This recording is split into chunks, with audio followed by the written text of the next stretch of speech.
Hello mga guys, hello mga tropa natin dyan sa ating mga YouTubers, mga vlogger natin. Ayan. Meron po ba kayong nare-receive na Singapore tax? Di ba? Yan, sigurado meron po kayong nare-receive. Di ba? Meron po kayong nare-receive sa inyong mga Google AdSense. Siyempre para makita niyo po yung mga guys, punta po kayo sa inyong mga Google. Yan. At pagkatapos ay hanapin niyo po yung payment. Yan. Payment. Click niyo po yung payment ninyo. Yan, click niyo po yan. At pag na-click niyo na yung inyong payment, ay punta po kayo sa payment info. Payment info. Yan. At doon po ay meron po kayo doon makikitang kulay pula. Kulay pula. Yung tungkol sa sinasabi ko rito na Singapore tax na kailangan ninyong pilapan. Kasi kapag hindi niyo yan pinilapan mga kaibigan, ay hindi po kayo makakasahod. Mahuhul po ang inyong mga sahod. Mahuhul po yung ating mga sahod. Kahit na hindi pa tayo sumasahod o hindi pa tayo monetize, ay dapat po natin pilapan din yan. Pilapan na rin po natin yan. Para pagdating ng hindi na po tayo mahihirapan. Diba? Kaya, kailangan kapag meron po kayo ng gano'n nakita, pilapan niyo po yung mga guys. Pilap po kayo nun.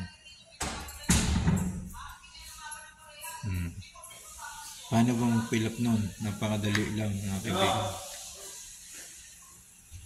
Madali lang paano mag-pilap.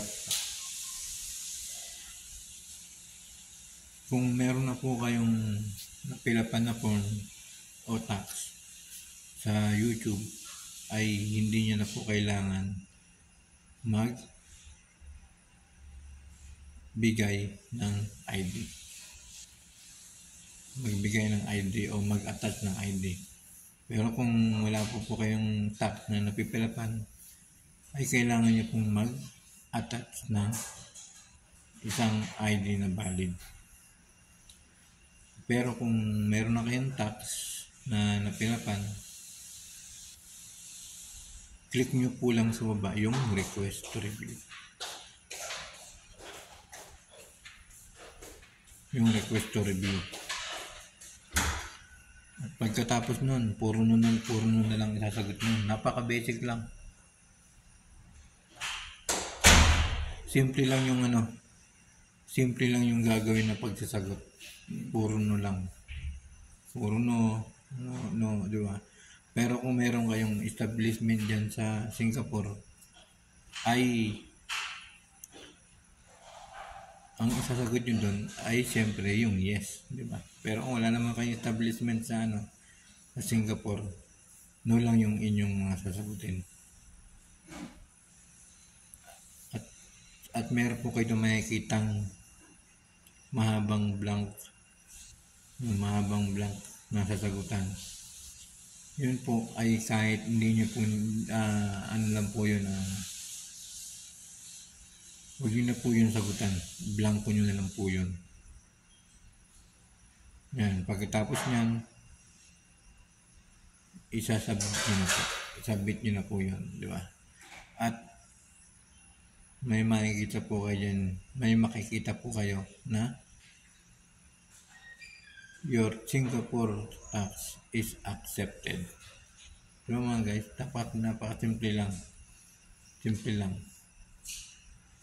At kung gusto niyo po magpaturo sa akin,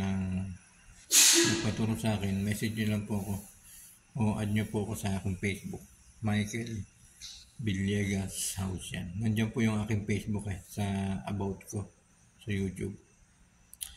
Kaya mga guys, huwag niyo po itong kakalimutan. Huwag niyo po kakalimutan yung Singapore tax kasi pag hindi niyo nasagutan yan, hindi po kayo makakasahod. Kaya kailangan sasagutan niyo po yun mga guys. Sayang. Pag di nyo nasagutan, hindi po kayo makakasahod. Sayang yung pagod ninyo.